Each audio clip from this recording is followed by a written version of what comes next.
So I feel like this should be addressed, and not many people have really been helping out a lot of people progress through the game, at least from what I've seen. So I'm gonna show you some of the recommended items that I think you should be going for if you want to, make it to this area and challenge the Chronos or the Heaven Chronos as well. With this guy, if you just want his cubit, all you really have to do is just hit him and fly over here, have him die to the fire, and poof, you get your cubit. Pretty simple, straightforward if you're going to get every cubit in the game. Which leads me into the first recommended thing in the game. Where is it? The fairy bell. Now, a lot of people are probably going to say, oh, that doesn't do anything for you. Well, I have not seen any guide on how to get cubits in this game, for the most part. There's some that'll show you some basic ones, or you could see them yourself. This thing literally shows you every single one. And with this new update as of the 29th of August, you're able to gain pretty much all of these all by yourself, except for this one. You're able to literally get almost all of these cubits if you look for them. The second item I would say is for damage stacking, which is building up your damage insanely high to the point where you can AFK or one-shot enemies. So my damage keeps stacking up the more I hit, and it just keeps going up and up until it reaches a certain armor shred point. Now that certain armor shred point is what you want to reach, and that can be shown over here in your stats. You want your armor shred. Oh, where is it?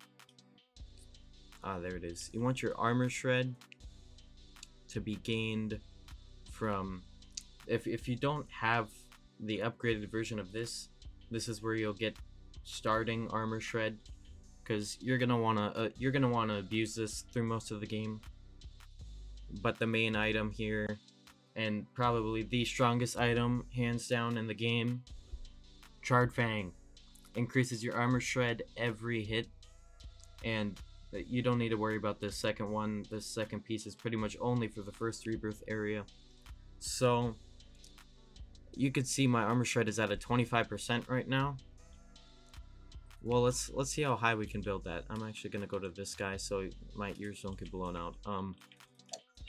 This guy, you just keep building it up and up and up and up and up, and then you get to that certain point. Well, let's look at that certain point. It's at 110. You build up a whole 80% armor shred, and that is definitely probably the main way you're gonna build damage. Now, a lot of people are gonna say, "Oh, I want to one-shot enemies." Okay, let's be honest. You are not going to do that. You're not. You just won't, unless you're high level. Now, to get to those high levels, you're gonna have to deal damage over time and fight the game, or fight the bosses how they were intended.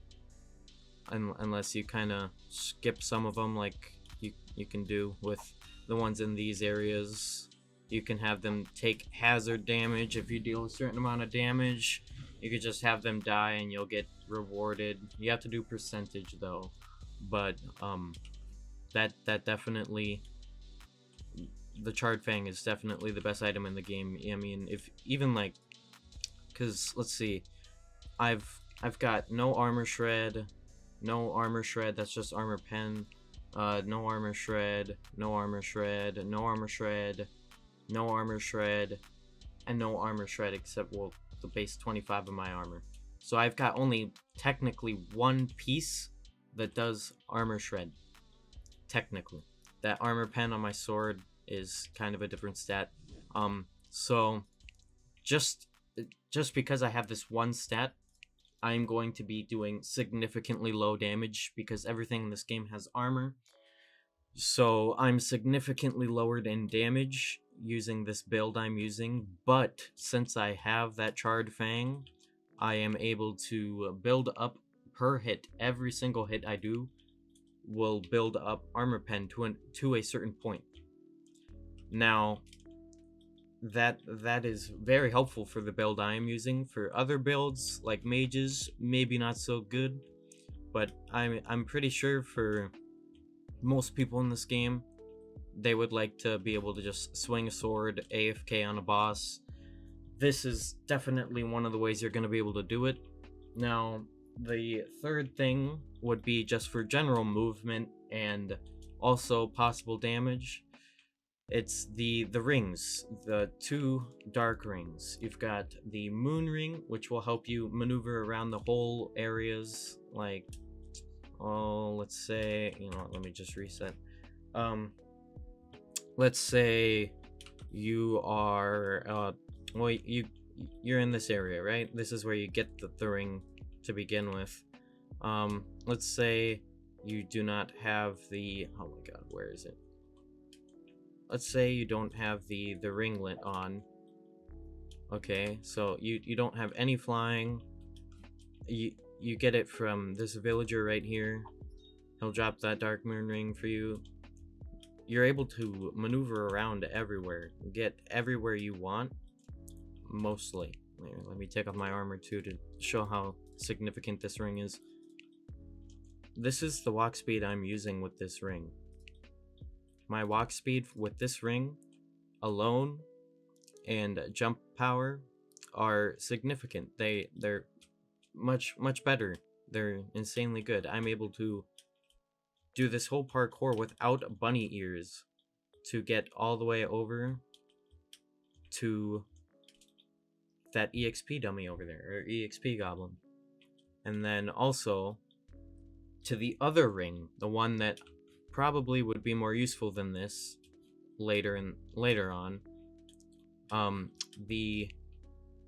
This dark fire ring, because you have a permanent 12.5k damage. Now, if you're just entering this area, this is very good for you. Oh, hold on, let me get my armor back on. I can't even jump. There we go.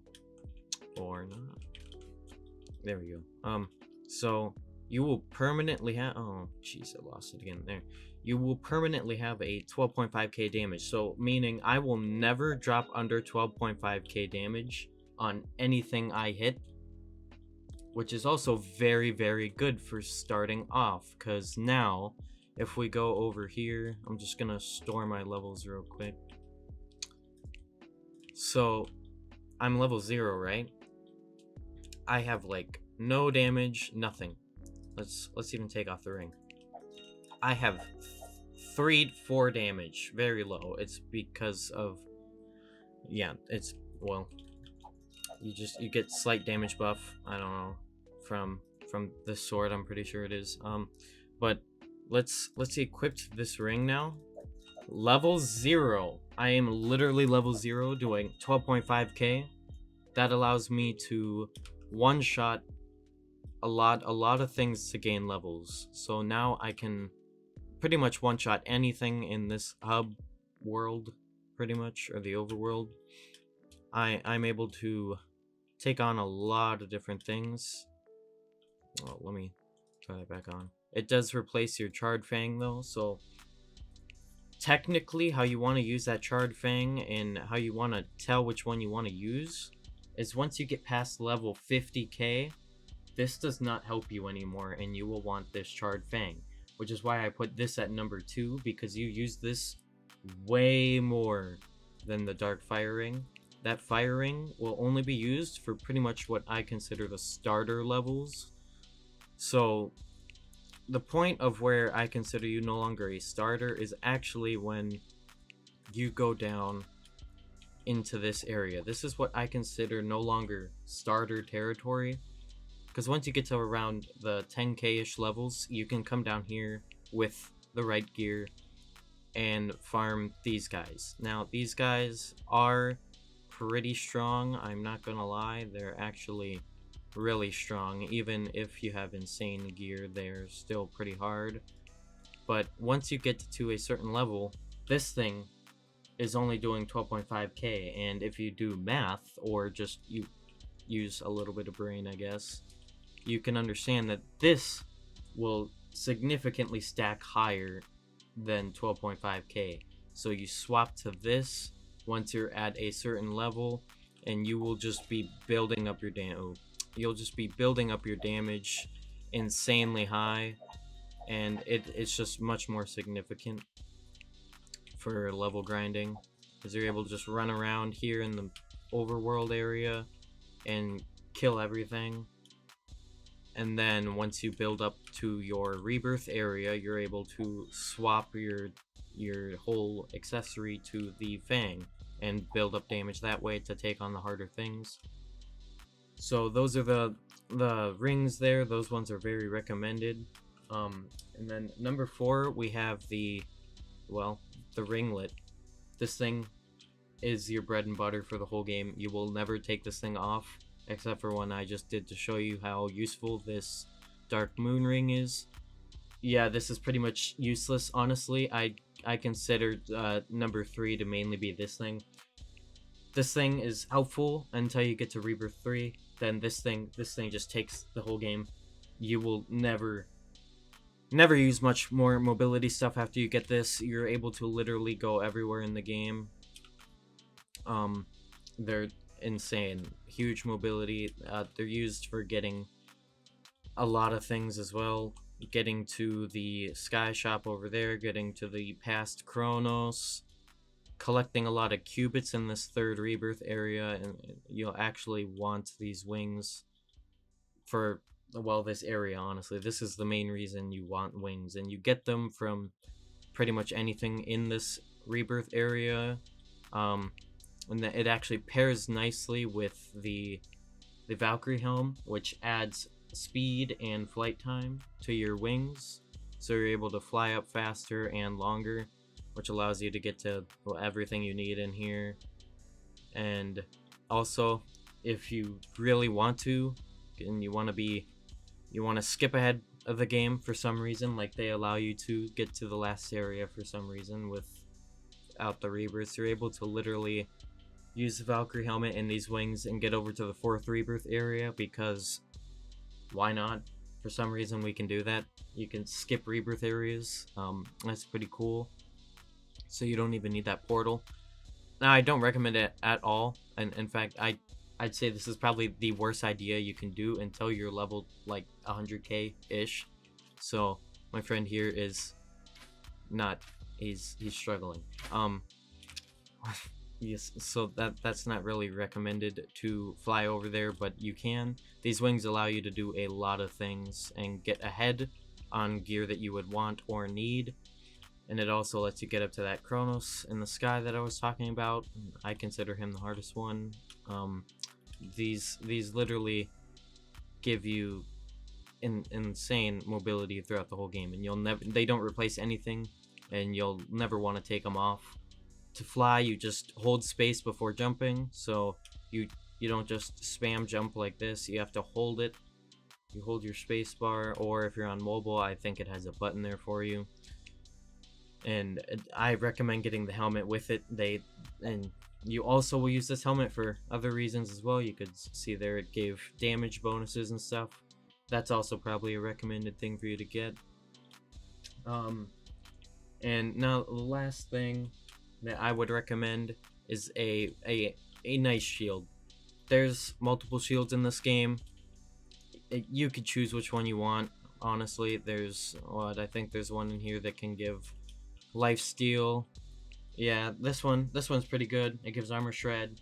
I would actually probably use this one, except I really don't need to. I recommend that. That'd be a good one. The shield I use is Crusader shield, because of this right here.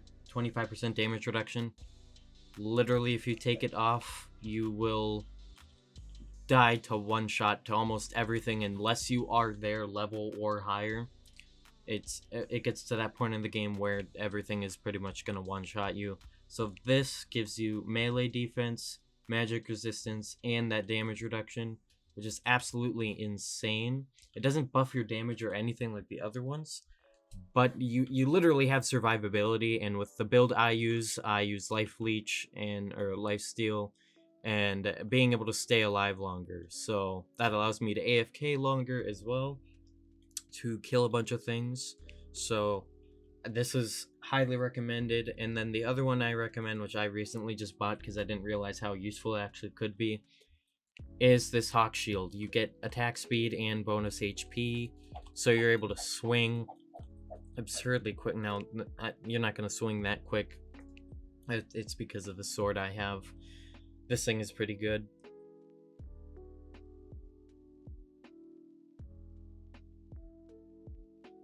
Excuse me. So attack speed and life leech is what I do, which allows me to just pretty much not die for the most part. This also does give you move speed, which is highly recommended in this game. It actually, your total walk speed and flight speed and everything all stack together, except for flight speed doesn't affect the ground, but your normal move speed does affect your flight. So to get to a lot of those high sky areas that you can't really get to easily, you need speed. So this shield is also the only shield in the game that gives speed at the moment. So if you really want to stretch it as high as you can, that is the recommended thing for you, as well as the bunny ears. The bunny ears are very good as well. They literally do everything. That's the upgraded version. The lower version is right down here, the normal bunny ears. Those are speed items. You're gonna want speed to get a lot of stuff. So yeah, that's pretty much all the essential items that you would want for generally every build. Now this Darkfire ring does actually work for mages.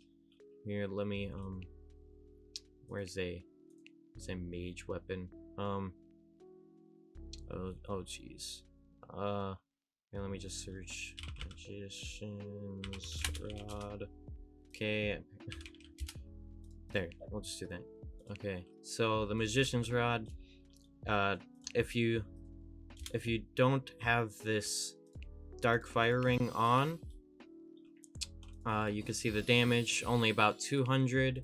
Now with it on, I'm doing the exact damage, so it literally works for every class in the game, which is why I recommend it so much for early on. It's very helpful to help rebirthing. And then the Charred Fang and Serpent's Fang are also the damage things in this, which also work for every class. They're super helpful. Now, I don't know if the Charred Fang actually works for mage. I could go test that out right now.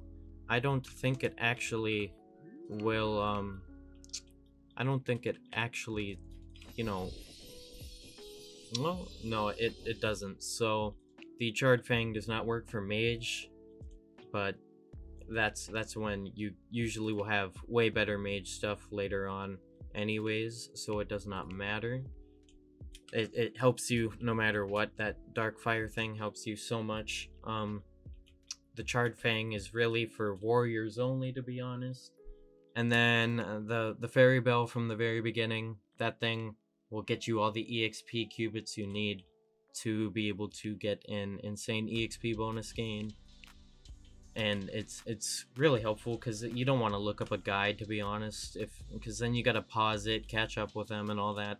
This thing will literally, it replaces your sword, so you can't kill anything at the time, but it literally will track to the nearest qubit for you, and you follow it. It's sometimes hard to follow because it can go through objects and you don't see it, but if you just don't use it, it comes right back to you and it will not move. So it's pretty simple to use. When you click it to make it go after something, and then when you want to see where it was, you just don't click. And that's pretty much all the useful items in this game that I recommend for you to get to reach endgame.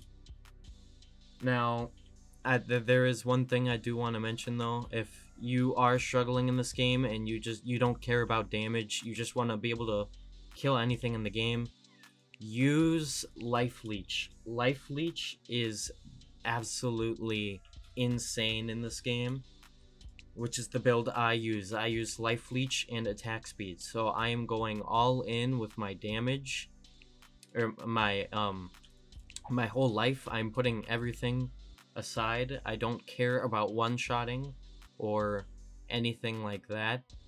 Let me find my items here. So I literally just don't care about HP, or well, I'm not HP. I don't care about damage at all. Damage comes with level, which is obtained through the other things that you do in this game, like I mentioned with that ring bell and using all your items. That's all to get to the build I was using mostly. You could use the stuff I told you to get to other builds. What is this? But basically my whole build is literally just staying alive. My damage comes from my level, so I just sit here. I build up my damage with that Charred Fang, and I try to not die by using defense things like this shield, and I use the armor as well for all that, and your level, which level is how you play this game. Everything is based off your level in this game. Don't worry about getting your damage, it comes with level.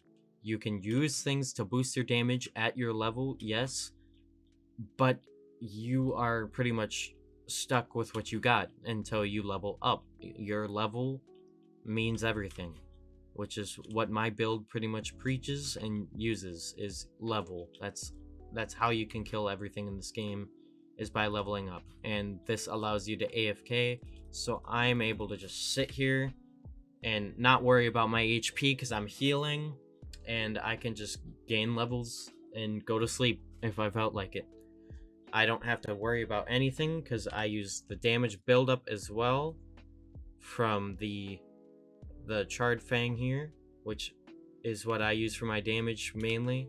Because without my damage, you could see if I let my armor shred go all the way down, I will literally be doing almost no damage, and you'll notice that I am super weak.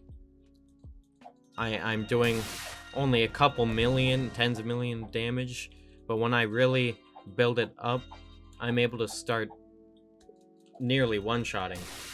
Like there, and my damage just went up immensely, and now I can just sit here and 3-tap this boss. I don't have to worry about damage, because my level did that for me, and the Charred Fang, my one single item, boosted my damage. I don't gotta throw on this Chaos Edge. I don't gotta do any of that, because that actually lowers my damage with what I'm doing. I don't gotta worry about a melee power sword. I can just slap on a general multiplier sword that has nice attack speed, and I use that for my damage.